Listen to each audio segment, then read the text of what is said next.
Hello, what's your name? Laura. Laura, do you know Hunter Thompson? Yes, I know him. What is your opinion about him? He is a great journalist that make a great appointment about how to make a personal story about the news. Do you know what means gonzo journalism?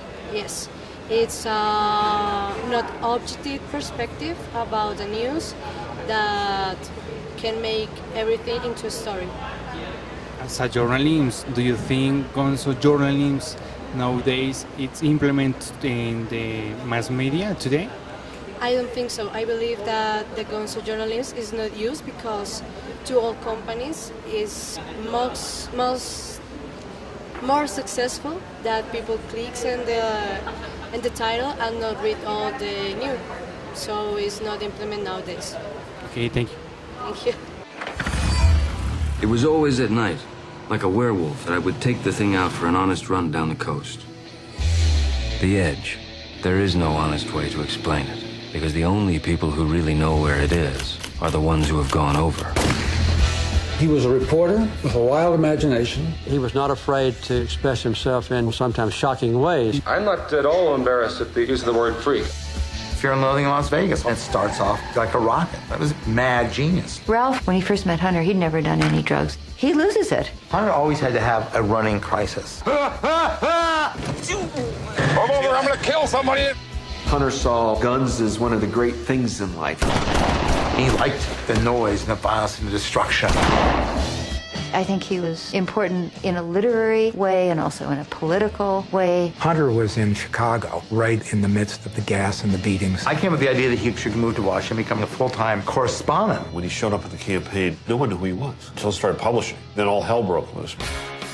Some people will say that words like scum and rotten are wrong for objective journalism, which is true, but they miss the point. He described me as a half-crazy Davy Crockett running around the parapets of Nixon's Alamo. I desperately wanted to put an end to that senseless war. I'm sick and tired of old men dreaming up wars for young men to die in. Hunter's pieces were a hybrid of very accurate reportage and sometimes flat-out fantasy. And ended up on the wire as a straight story. You finally said, well, you made it all up. I couldn't believe that people really believed that Muskie was eating Ibogaine. I never said he was. I said there was a rumor in Milwaukee that he was, which was true, and I started the rumor in Milwaukee. I think he captured certain truths about human perversity. I don't think that anybody can be surprised that we find ourselves in the nightmare we're in today because it's the same as the nightmare he described back then. He could wield a pretty effective sword against what's going on right now. He had this purity of vision. Will the real Hunter Thompson please stand up? Hello, what's your name? Hi, my name is Catalina. Catalina, did you meet Hunter Thompson? Yes, I know something about him. What is your opinion about him?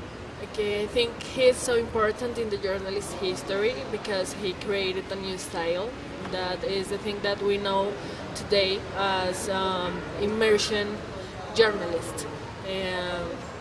So I think he's so important for journalists as us that we want make like different things with journalists. Did you know what means gonzo journalism? Yes, I think it's the style he created is like when the journalist is part of the history. It's like when the journalist can be the principal member on history. As a journalist, do you think gonzo journalism it's implemented in the mass media? Yeah, sure. I think that today there are so many shows and formats that use that way to make journalists because it's a different way to do it. I mean, it's a way where the journalist is closer to the history, to the people, to everything. So I think that yes, that's okay. Thank you. Thank you.